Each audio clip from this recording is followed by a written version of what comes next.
रत्नागिरी महाराष्ट्र का एक छोटा लेकिन खूबसूरत शहर, समुद्र किनारे बसा हुआ, हरे भरे नारियल के पेड़ों से घिरा हुआ। लेकिन कहते हैं इस शांत शहर के भीतर एक ऐसा रहस्य छिपा है जिसे लोग जुबान पर नहीं लाते। नमस्कार दोस्तों, स्वागत है आपका आज की इस हॉन्टेड कहानी में। आज की इस हॉन्टेड कहानी में हम आपको बताने वाले हैं रत्नागिरी की एक ऐसी श्रापित हवेली के बारे में जिसमें जाना हर इंसान के लिए सिर्फ एक गलती है। आज की इस कहानी को शुरू करने से पहले मैं आप सभी से रिक्वेस्ट करना चाहूँगा कि अगर आप भी इस चैनल पर नए हैं और अगर आपको हॉन्टेड कहानियाँ सुनना पसंद है तो हमारे इस चैनल को सब्सक्राइब करके बेल आइकन ज़रूर दबाएं ताकि फ्यूचर में भी आने वाली कहानियों का आप आनंद ले पाए। तो चलिए अब आज की इस कहानी को शुरू करते हैं। आज की कहानी है अरुण के बारे में, जो रत्नागिरी में नौकरी के सिलसिले में आया था, लेकिन उसे पता नहीं था कि उसकी जिंदगी की सबसे भयानक रातें यहीं उसका इंतजार कर रही थी। अरुण को एक पुराना बंगला किराए पर मिलता है। समुद्र के किनारे थोड़ा वीरान सा इलाका था। मकान मालिक ने कहा, बस रात को ज्यादा बाहर मत निकलना और मंदिर के पास वाले कमरे में तो बिल्कुल मत जाना। मकान मालिक की बात सुनकर अरुण हंसता है। अरे मैं तो अकेला रहता हूं, डर किस बात का है। लेकिन जब उसने पहली रात उस बंगले में कदम रखा तभी से कुछ अजीब शुरू हो गया। रात के करीब 1 बजे छत से किसी के चलने की आवाज आई। धीरे धीरे, चर चर चर। वो ऊपर गया लेकिन वहां कोई भी नहीं था। सिर्फ एक पुराना झूमर हिल रहा था, मानो किसी ने अभी अभी उसे छुआ हो। अरुण ने सारी चीजें महसूस तो की, लेकिन उसने उन सारी चीजों को इग्नोर कर दिया और इसी के साथ वो समय कट गया। अगली सुबह अरुण ने देखा बंगले के पिछले हिस्से में एक पुराना दरवाजा बंद था जिस पर ताले में जंग लगी थी। जिज्ञासा में उसने ताला तोड़ दिया। अंदर अंधेरा था पर हवा में कुछ था, कुछ सड़ने की बदबू। दीवार पर पुराने अखबार चिपके हुए थे, सब 1978 के। एक खबर ने अरुण को रोक लिया। रत्नागिरी के समुद्र किनारे बंगले में मिली एक युवती की लाश, रहस्य बरकरार। जैसे ही अरुण ने उस खबर को पढ़ा तो पूरी तरह हिल गया। उस अखबार में उसी बंगले की तस्वीर थी जिसमें वो रह रहा था और उस कमरे की खिड़की ठीक वैसी सी ही थी। अरुण को समझ ही नहीं आ रहा था कि ये सब क्या हो रहा है। और अचानक से उस अखबार में उस बंगले की तस्वीर कहां से आ गई, क्योंकि मकान मालिक ने अरुण को ऐसा कुछ भी नहीं बताया था। तीसरे दिन की शाम को अरुण समुद्र किनारे टहलने गया। सूरज डूब रहा था और हवा में नमी थी। तभी उसे किसी के रोने की आवाज सुनाई दी, धीमी परतों में गूंजती हुई।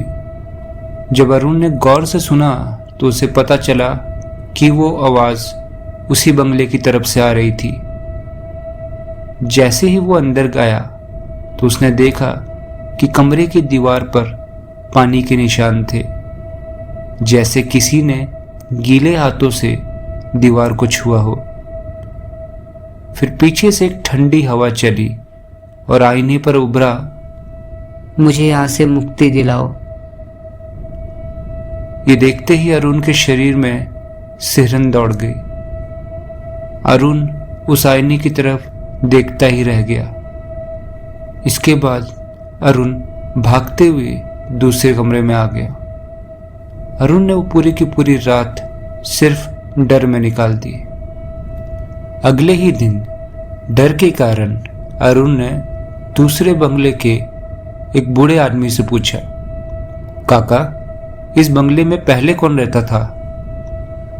इस पर काका ने धीरे से कहा, उस बंगले में राधा नाम की लड़की रहती थी। समुद्र में डूबकर मर गई। लोग कहते हैं वो आत्मा अब भी बंगले में भटकती है, किसी से मदद चाहती है। रात को अगर वो किसी को पुकारे तो जवाब मत देना। काका की वो बातें सुनने के बाद अरुण के मन में जिज्ञासा और डर दोनों बढ़ गए। उसे समझ ही नहीं आ रहा था कि अचानक से उस लड़की की कहानी कैसे आ गई, क्योंकि उसे तो उस लड़की के बारे में कुछ भी बताया नहीं गया था।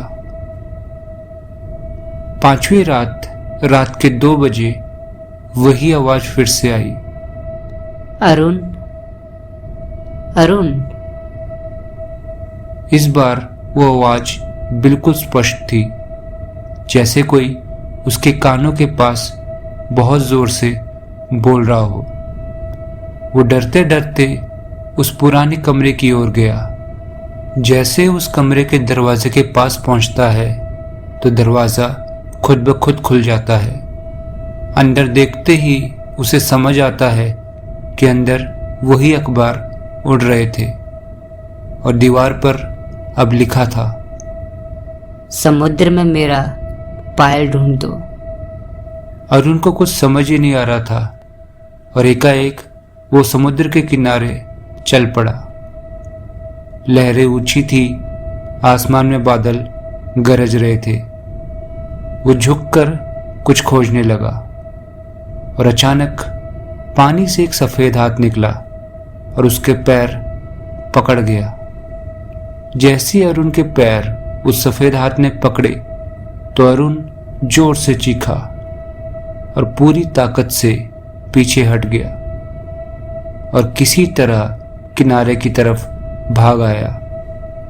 किनारे पर पहुंचने के बाद अरुण को अच्छे से होश आ गया था। इसके बाद अरुण भागता हुआ अपने बंगले की तरफ चला गया और किसी तरह उसने खौफ के साथ पूरी रात गुजारी। सुबह जब उसने पुलिस को बुलाया और सारी बातें बताई तो पुलिस ने कहा, सालों पहले इसी समुद्र में एक युवती की लाश मिली थी और उसकी पायल कभी भी नहीं मिली। अरुण ने डरते हुए वो जगह दिखाई जहां उसे हाथ ने पकड़ा था। वहां से कुछ चमकती चीज निकली, एक चांदी की पायल। जैसे उन्होंने उसे रेत से निकाला, हवा अचानक शांत हो गई और उसी पल बंगले के भीतर आईने पर लिखा हुआ उभरा, धन्यवाद।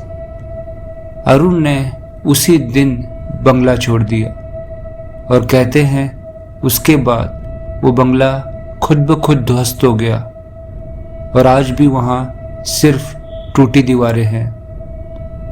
लेकिन जो भी रात में वहां से गुजरता है उसे अब भी एक लड़की की हल्की सी हंसी सुनाई देती है।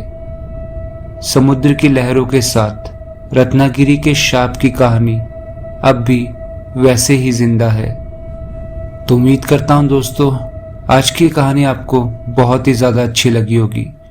अगर आपको भी ये कहानी अच्छी लगी है तो हमारी इस वीडियो को लाइक करके अपने उन दोस्तों के साथ शेयर ज़रूर करें जिन्हें हॉन्टेड कहानियाँ सुनना पसंद है। तब तक के लिए मिलते हैं किसी और रात एक और नई और हॉन्टेड कहानी के साथ।